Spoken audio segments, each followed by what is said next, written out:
Alrighty. Chat is working. Fantastic. Let's get the show on the road, shall we?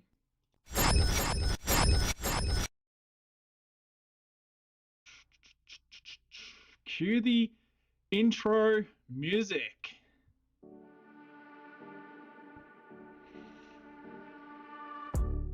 This is a very impromptu stream. I wasn't going to stream today and I just finished some work. However, I wanted to do this stream today to talk about some Russian hackers doing some stuff at Medibank last year. And yeah, I just wanted to read through the article, have a chat to you guys, and basically go through the news, which is interesting, and yeah, have a chat. So I'll just fade down this intro music slightly. Alrighty. Osman, welcome, man. Good to see you here. Northern Chimp, ni hao. Ni hao ma. Why are we speaking in Chinese? Let's move away from China for a second, although they have also been in the news for all the wrong reasons, which is unfortunate for them, but it is what it is. You do some stupid shit, and that's where you find yourself. Anyway, I'll move this mic. I've got this mic on like a stand, so I can like move it. Anyway, today's news is all about, let me see if I can get this transition right. I'm shaking, by the way, because it is freezing cold. I'm so cold. It's like bloody 3 degrees Celsius. All right. James, what's up, dude? Good to see you. Australia imposes sanctions on Russian hacker over Medibank breach. Now, this has actually been an article that's it's been in the works for the last little while, and there's finally some stuff here from the last few hours on exactly what's happened here. So I'm going to read through this article, and then I'm going to take some opinions from the chat, and yeah, I want to talk about this, discuss it a little bit. So January 23rd, today, 3 hours ago. This is from Reuters. Australia on Tuesday, which is now, imposed a cyber sanctions on a Russian man for his role in the breach at insurer Medibank. This was a huge thing last year.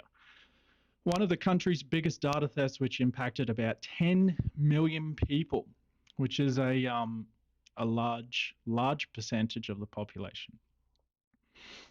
Reports of cybercrime in Australia have spiked over recent years, with several companies disclosing hacks, prompting the government last year to overhaul its cybersecurity rules and set up an agency to help coordinate responses. Good for anyone in Australia who wants to get into cybersecurity, because there has been an increase in funding, which means more roles. Moving on from that, though. Targeted financial sanctions and a travel ban have been imposed on Russian citizen Alexander Ermakov after Australian authorities linked into the breach at Medibank, Home Affairs Minister Claire O'Neill said during a press briefing. In quotes, "These people are cowards and they're scumbags. They hide behind technology, and today the Australian government is saying that when we put our minds to it, we'll unveil who you are and we'll make sure you're accountable." This is the first time Australia has used its cyber sanctions framework since legislating it in 2021. So it's pretty recent, the legislation, and this is the first time that they've actually used it, which is not going to be the last, I reckon. The sanction made it a criminal offence, punishable by up to 10 years in jail and fines, to provide Ermakov with any assets, including cryptocurrency wallets or ransomware payments. The sanctions may not result in the arrest of the hacker or deter others from targeting Australian assets, but the government move is a step in the right direction, said Nigel Fair, cybersecurity professor at Monash. It's in Melbourne. Anyone who's not aware of Monash. It puts sand in the gears of cyber criminals by degrading their efforts to work with others in future criminal pursuits. The monitoring mode of this thing is killing me, so I'm going to turn that off. Medibank in 2022 disclosed that a hacker stole the personal information of 9.7 million current and former customers and released the data on the dark web. Very naughty. A government report in November said state-sponsored cyber groups and hackers had stepped up assaults on Australia's critical infrastructure, businesses and homes, with one attack every 6 minutes likely occurring on Australian assets. That's a lot. Hackers in November hit DP World Australia, one of the country's largest port operators, forcing it to suspend operations for 3 whole days. Victoria state authorities earlier this month disclosed court recordings database was breached, impacting recordings, so just some additional hacks. So, oh man, what do we think? What do we think of this this hack? This guy, the sanctions that have been imposed, is it enough? Is it enough what has been imposed on this guy? I'm literally shaking, by the way, it's so cold. Oh God. What do we think? What do we think about this hack? Do we think that the sanctions that were imposed on him are enough? Is 10 years jail if he ever comes to Australia? I mean, he'll get arrested, but do we think it's enough? Like, you're going to pause his assets as far as cryptocurrency and whatever is concerned? What do you guys think? I want to know in the chat. I want to know specifically, A, is this enough? Is the sanctions or the that's included in the legislation, is that actually enough to deter other people from hacking Australian assets? Is that enough? Is it going to stop people? I don't think so. Now, sure, it's going to help deter people who are in Australia from performing these kinds of things. And I'll turn this over to the other one. I think it will help deter people in Australia from irresponsibly breaching company info, or not using a bug bounty platform, or there's a comment, it may not have any effect, but it's a step in the right direction. I agree. Will it help stop attacks within Australia? Sure. But will it stop people from other countries outside of Australia? Will it stop them from attacking Australian assets? No, I don't think so. So do we need like an international collaboration here? And I'm sure that exists. I'm sure there's something in place where different government organizations are working with each other to help catch cyber criminals. Sure. But I don't know. He's protected by Russia, not going to make much of a difference, to be honest. Is he actually protected by Russia, though? I mean, if it is a state-sponsored attack, then yeah, he is he's going to be helped by Russia. But what if it's not? What if Russia actually does something crazy here and they go, okay, we'll help find this guy. If he's in Russia, we'll help. And then they actually cooperate with international law. Do you think that would happen? That would be interesting. That would be kind of cool. I'd like to see that. Do I think that's going to happen though? No, I don't. I honestly, I don't see that as a thing that's going to happen. So we're kind of stuck here. We've got this legislation in place. We've got, consequences of action. But what we really need is international cooperation to help deter these kinds of attacks from happening in the first place. Now, that's something that I think should happen globally, because as the world changes, we're in an ever-changing world. People work remotely. I work remotely. I don't work in Australia at the moment. And you're only sort of limited by the place that you're either residency in or have working rights in. Now, if you're a criminal, on the other hand, I'm not a criminal. Obviously, I'm here talking about criminals. So I'm more curious, like, what's the process then to catch these international cyber criminals? And don't get it caught up on Russia, China, North Korea, the usual suspects, right? What if these attacks come from the US? If it came from the US, I feel like there would be some sort of cooperation between governments. And that's a good thing. But why doesn't that apply everywhere? And is that because it's state sponsored? Or is it more because they just don't care? Like they're like, well, sorry, you should have had better protection. What if someone in Russia hacked Russian stuff? Like they're disgruntled, right? But then they left Russia. They went to Germany. Maybe they went to Australia, and Russia's like, hey, like let's flip this over for a second. What if someone who is Russian is in Australia and they hack a Russian system? Would that be considered an Australian sponsored hack? I doubt it. But would it then put it on Australia to say, okay, Russia wants to work with Australia to catch a Russian cyber criminal who's apparently in Australia?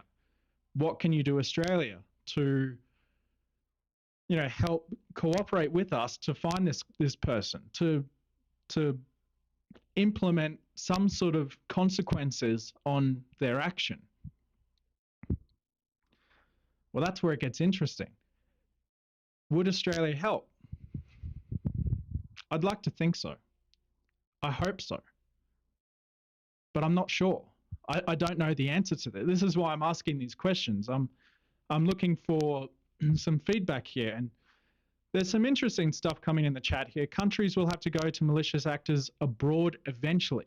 I agree. They will have to. This will have to happen at some point. He needs to face a trial if that's even possible. I agree.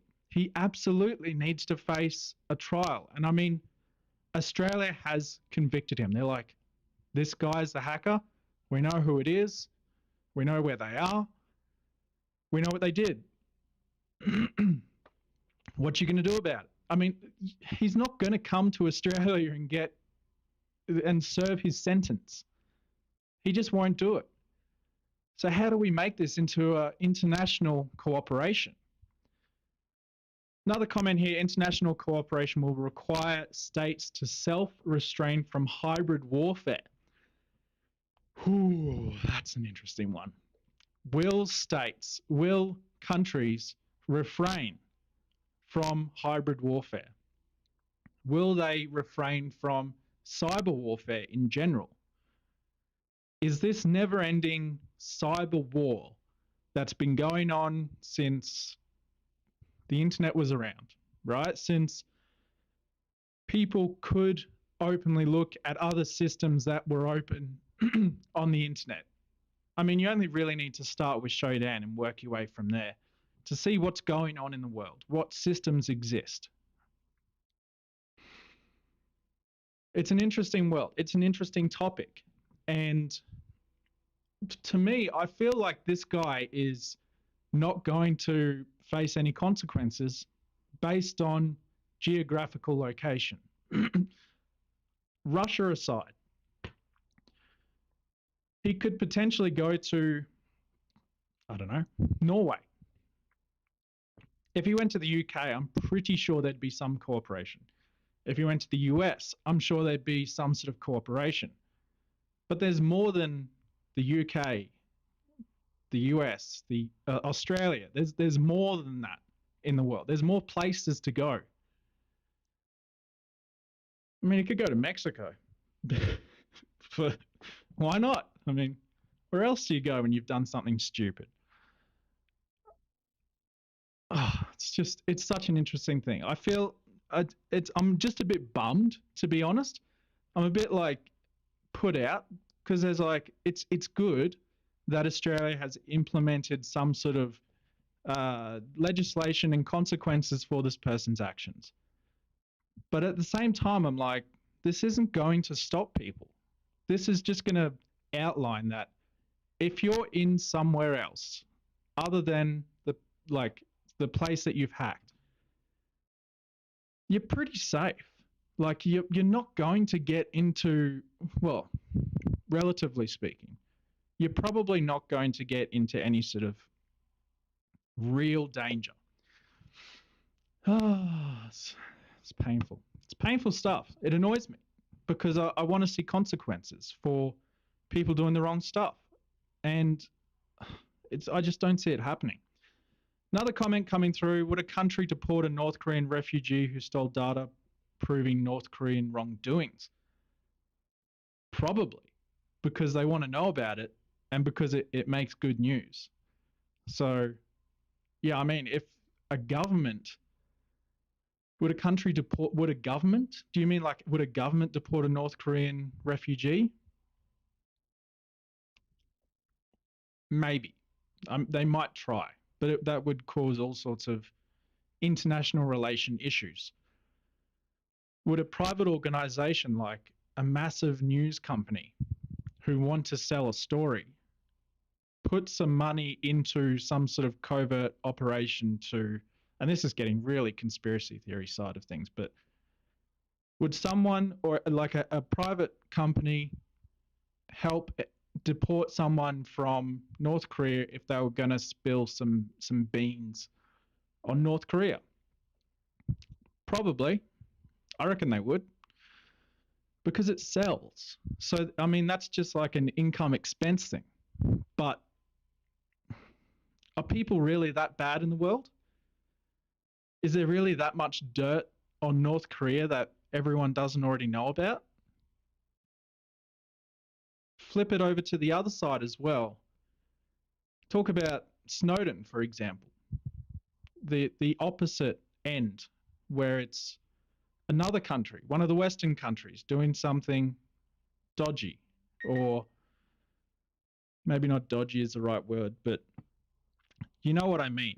It's, leaking information that is, in their opinion, as the person doing the leaking, a bad thing for the world. Now, if it's bad or not is not what I'm touching on here. I'm just sort of trying to flip geographical and political situations from the North Korean person being helped to leave North Korea versus the American guy being helped to leave America. I mean, potentially both of them do a bad thing for their own government. But for other countries, it's maybe not a bad thing because they want that information. So are they willing to help that person? Probably. I mean, Russia helped Snowden in a way. The same would happen in Korea or Russia. I think if it was opposite, yeah, I think that would happen. I think countries are interested in helping individuals who are willing to speak out about or provide information of a country's system, cybersecurity controls, whatever it is. And that's a scary world.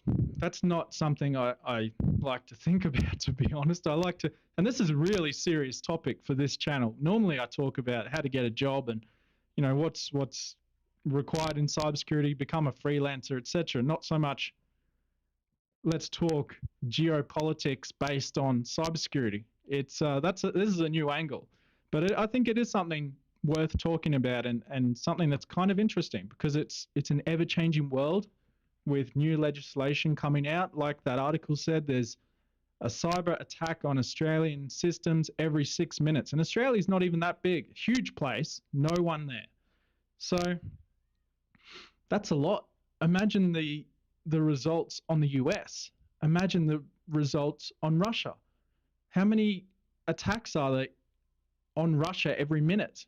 I'm curious. I'd love to know how many attacks are there on China or North Korea or France or the US or the UK, Germany. How many attacks are there? I mean, we can bring up a threat map and have a look at where the attacks are coming from and where they're hitting and what they're roughly doing.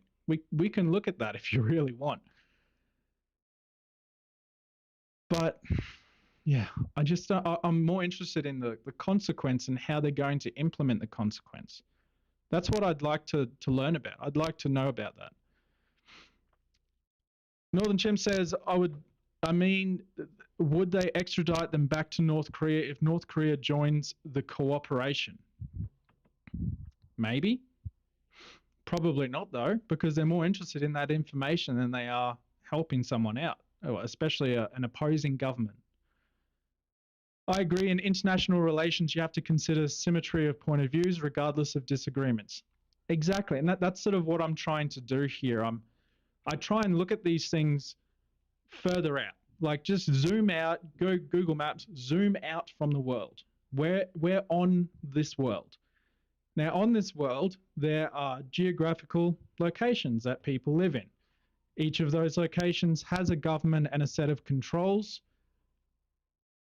But if we zoom back out again, we're all just people living on the same world. So is all of this just unnecessary, or is it something where, and this is what I believe, I believe there needs to be more international cooperation here. Otherwise, the consequences are maybe not enough.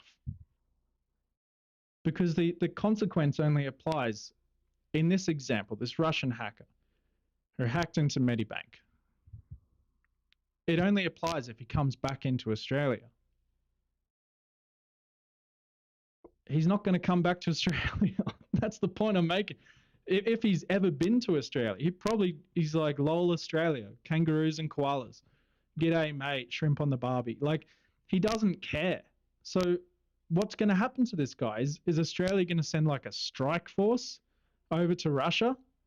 Fuck no. Of course that's not going to happen.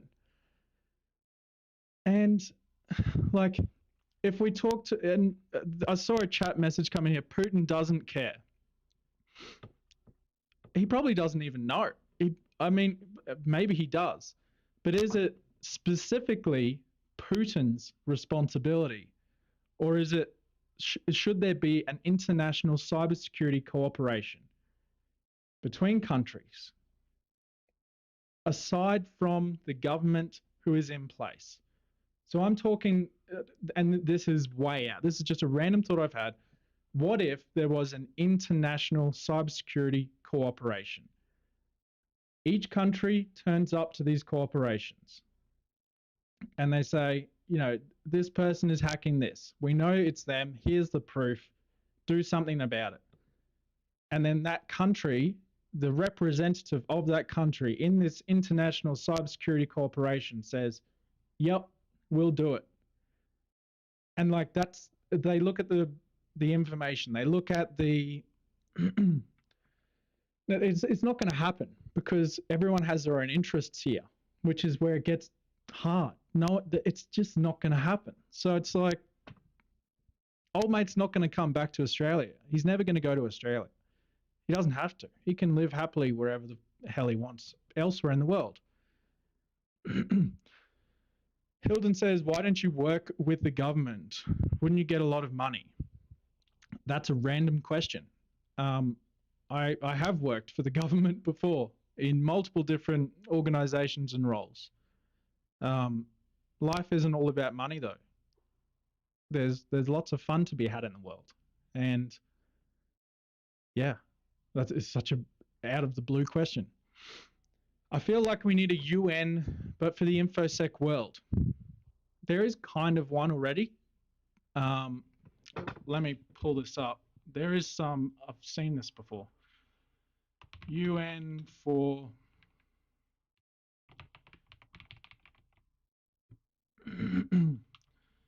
there is a UN cybersecurity treaty or something. let's have a look. Let's jump back to the PC and dig into this. What is the UN Cybercrime Treaty and why does it matter? Is this, maybe we've just been talking about this without even realizing.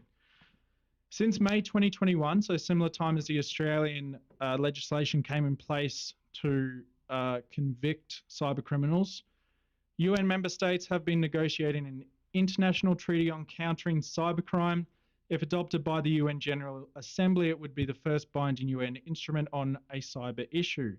The treaty could become an important global legal framework for international cooperation on preventing and investigating cybercrime and prosecuting criminals.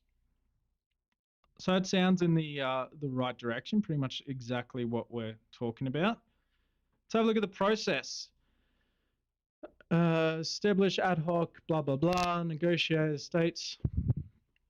States are expected to negotiate by consensus, but if this cannot be reached, 2/3 majority voting rules apply. In the two most recent sessions, informal working groups were created for states to discuss divisive issues. In June, the chair published the next convention, blah, blah, blah. Okay, so that's already happened. So first of all, for this to actually take place, you have to be a member of the UN. Not everyone's a member of the UN, and a lot of places in the world think the UN is a terrorist organization. So there's that. So that, I mean, the UN's not gonna,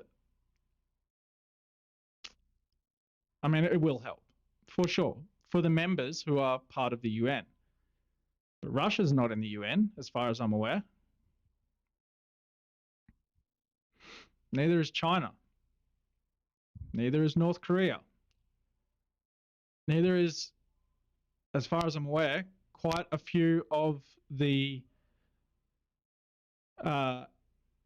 Arabic countries. I can't remember exactly which ones, but that region of the world, I'm pretty sure quite a few of them also are not members and have no interest in being members. So that's not really, and like, do they want to become members? Maybe not. I don't know. Potentially. France created a specifically civilian cybersecurity agency called ANSSI, so it can theoretically cooperate with similar instances, even of countries which it has complicated relations with.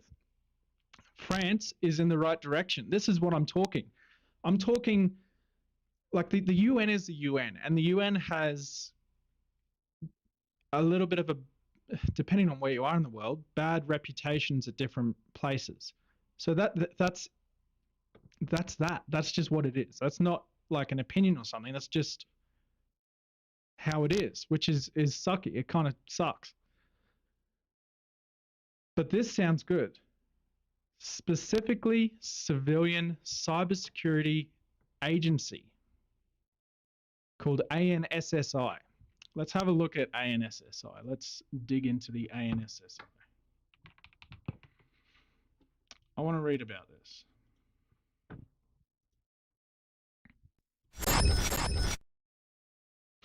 So we have a framework to start with, I guess. Yeah, pretty much. French Cybersecurity Agency.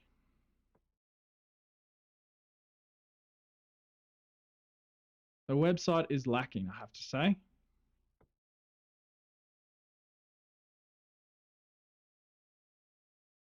Cybersecurity cooperation and the EU have met in Paris. Okay, okay. Let's go here.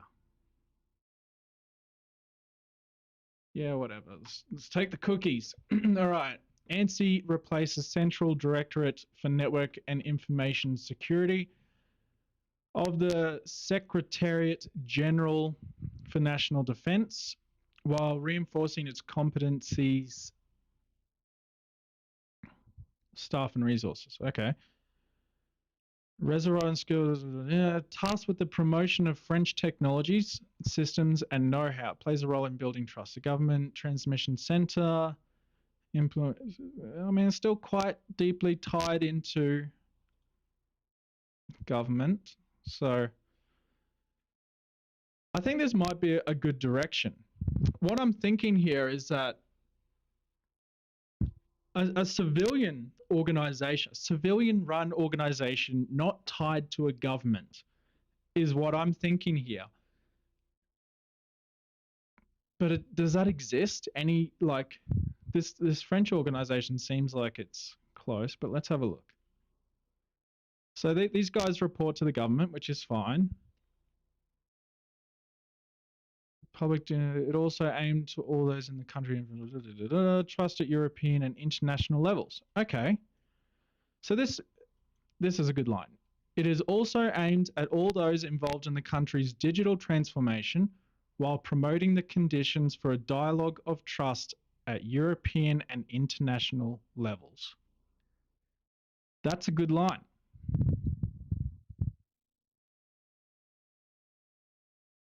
If you guys want to check this out, cyber.gouv.fr,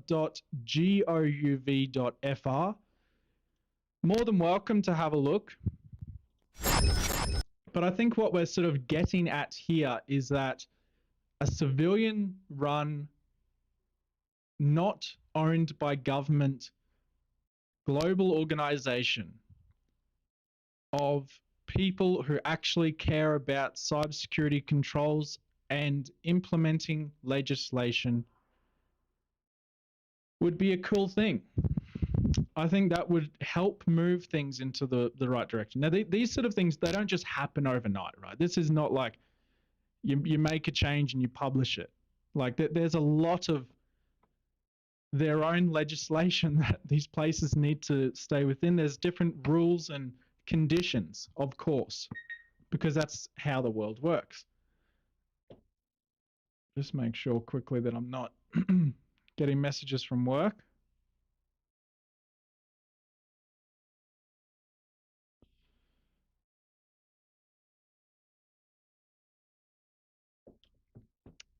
Yeah. So what was I saying? Yeah, it's an interesting place to be. It's an interesting direction to take.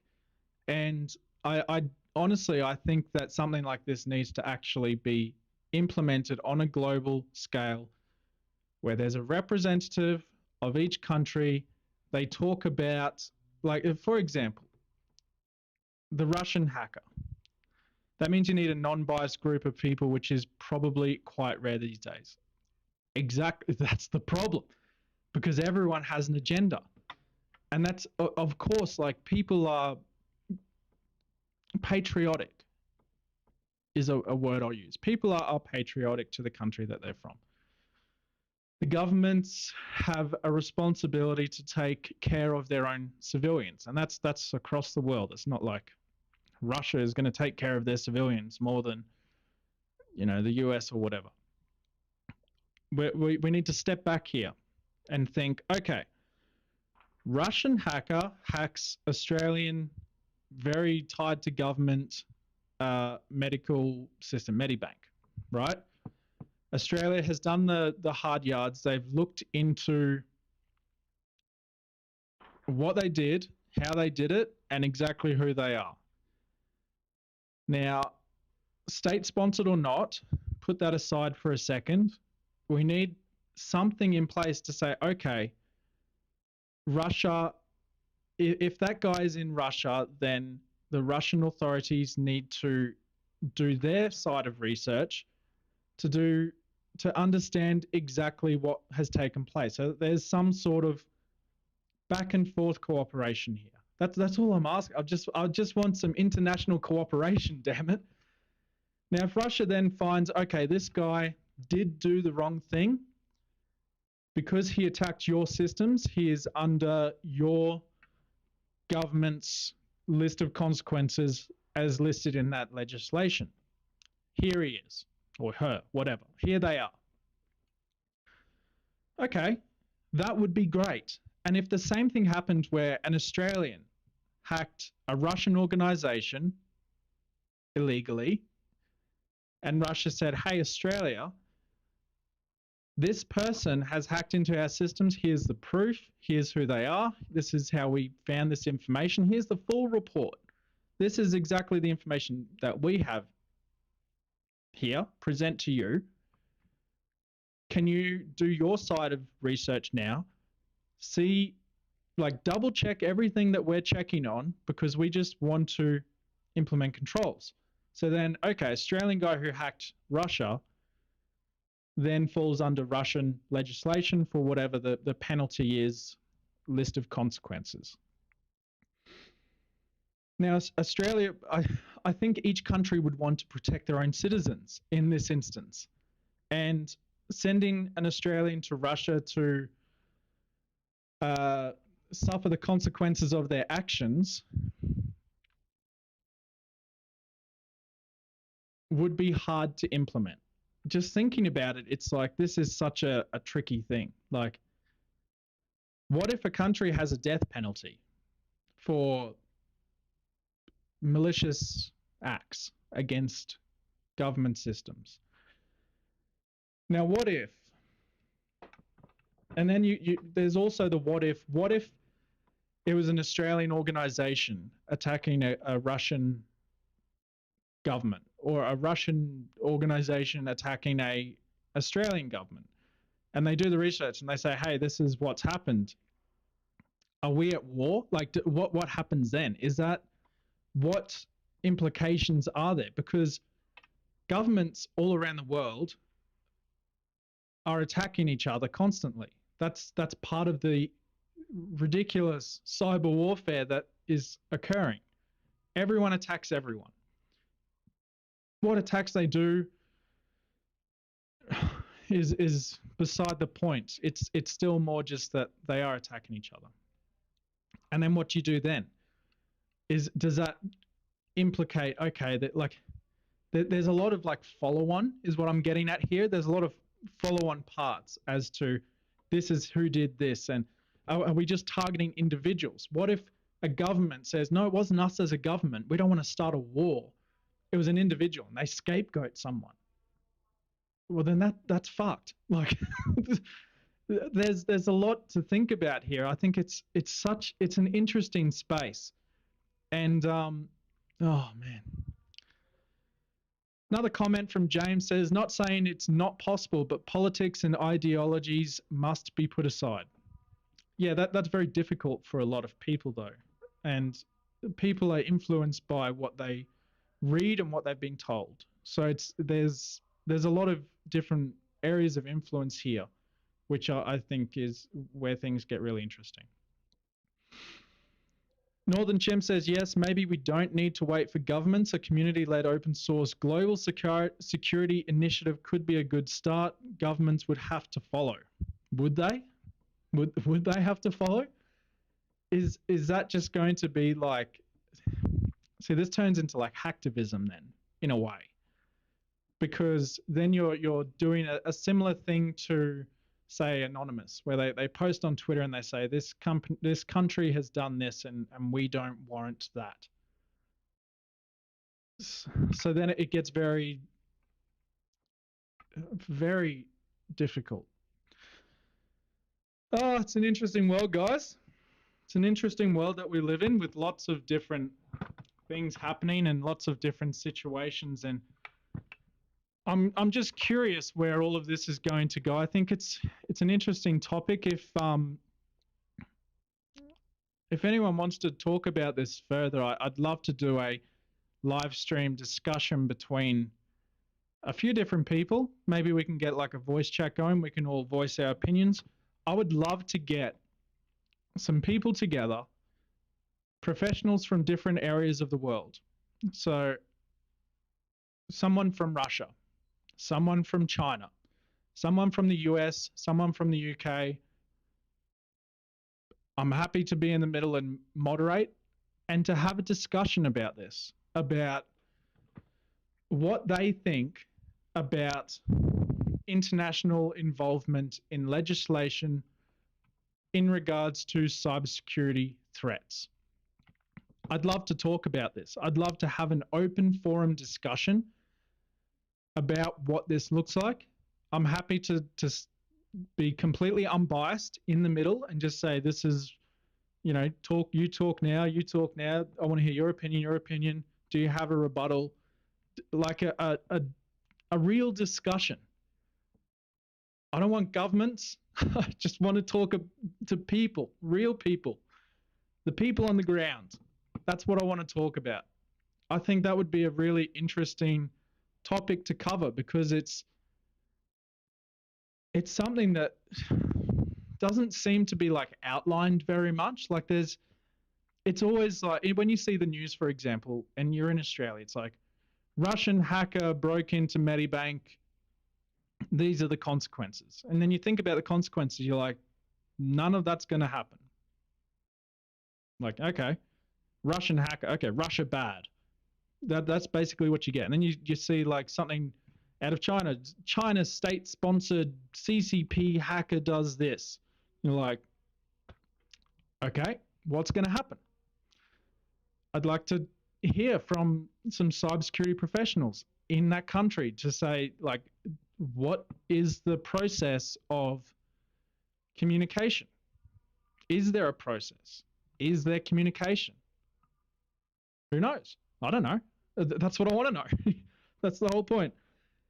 That's what I'd like to see. Anyway, I have digressed very far from this Russian person supposedly who has been found to have hacked the system. I'm sure that the research done is correct. I'm sure they've put in a lot of effort into finding who did what and why, but the consequences are going to fall short because the dude is never going to come to Australia. There's no point, like, unless he wants to be arrested, unless, and I won't talk about it too much. However, I think that is a possibility where someone who's done something really bad, right? And they've got a jail sentence waiting for them in a place where jail sentences and criminal conviction is pretty light on compared to other places. So, for example, if this Russian dude did something else bad, this guy who has been convicted in Australia, he's not going to get extradited here. I doubt anyway.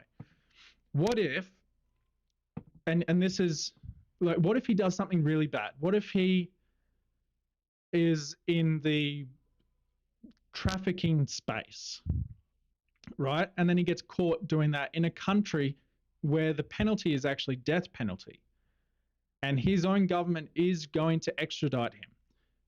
It would be in his interest then to come to Australia to get caught because there's no death penalty in Australia. So he's not going to die. He will just live in a security complex, a jail, prison, whatever you want to call it, in Australia, living out his 10-year sentence. After that 10 years, is he then going to be extradited to that country? Or as part of that process, would Australia say, no, fuck you, dude. You're getting extradited to where you did the trafficking thing. If this happened, this is hypothetical. I mean, I reckon some people do come to Australia to serve their sentence here and have no interest in getting out of a prison because that means they need to face a death penalty in another country. Interesting. I don't know. Northern Chim says, I see a continuation of the old habit of states to use gangs they're supposed to be arresting for geo or not political purposes. Yep, I reckon so. James says, I would love to hear other people's perspectives. Me too, man. I'd love to hear from people in other countries on their perspective of international cybersecurity legislation. Do we need a movement? Do we need governments to come together and talk about this? Do we need everyone to be part of the UN? That would be a world, wouldn't it? If everyone was in the UN, then does that mean we have world peace? Is cyber world peace possible? There's a question for you. Get your answers in the chat. Is cyber world peace possible? Because that's sort of what we're pushing towards here. Is it possible that that even happens? Love to know your thoughts. Just clicking around on this cyber French thing, the ANSSI. It's an interesting topic. So, yeah. Anyway, that's pretty much all I wanted to talk about today. Just a quick live stream to talk about this Russian hack on Medibank in Australia. It's it's definitely an interesting area. It's opened my eyes to the future of cybersecurity legislation and consequences. And the first thing I thought of is the guy's not going to come to Australia. I just don't see it happening. Why would he? Is Russia going to extradite him? I don't know. I doubt it. Do they have any reason to? Was he actually state sponsored? Or is he just an individual? I'd love to see how that is determined. Is it based on geolocation as to if someone is state sponsored or not? It's such an interesting topic. But yeah, that's all I really wanted to talk about today. So thank you everyone for coming along and having a chat. And I've got to get to some work in about 20 minutes time. So I'm going to end the stream here. But yeah, cheers for coming along. I appreciate the back and forth conversation. I like that the chat was very detached from the political side of this, which is that for me is like something quite rare, because normally if I was to talk in Australia to an Australian about Russia or China or North Korea, it's always immediately put negative, and that's up to them. I mean, there's nothing against that because they know what they're told and what they read.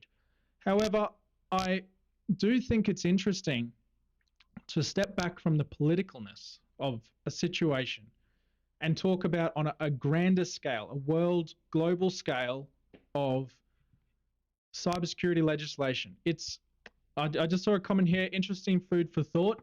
Exactly. That's the whole point of this. I just want to talk about it to get people thinking about how does this actually work? What are the consequences? How are the consequences implemented? Is there extradition? Is there communication between governments? Is it actually state sponsored or not? How is that determined? These sort of questions are the things that I like to hear about. So thank you very much, everyone, for coming along. If you're watching this and you are from Russia, America, somewhere in Europe, the UK, Australia, North Korea, if you're watching this in North Korea somehow, I'd love to chat with you guys in a non-political environment to talk about international cybersecurity relations. I'd love to have the chat. Let me know. You can find me on Discord. You can find me on LinkedIn, Twitter, wherever you want to find me. I'd be more than happy to have a chat with you to discuss this in an open forum where I can mute everyone if they start getting angry at each other, where I just want to have the conversation, to put it in there in place. Thank you very much for coming along. I appreciate your time, and I'll see you guys on the next live stream. Thanks for watching.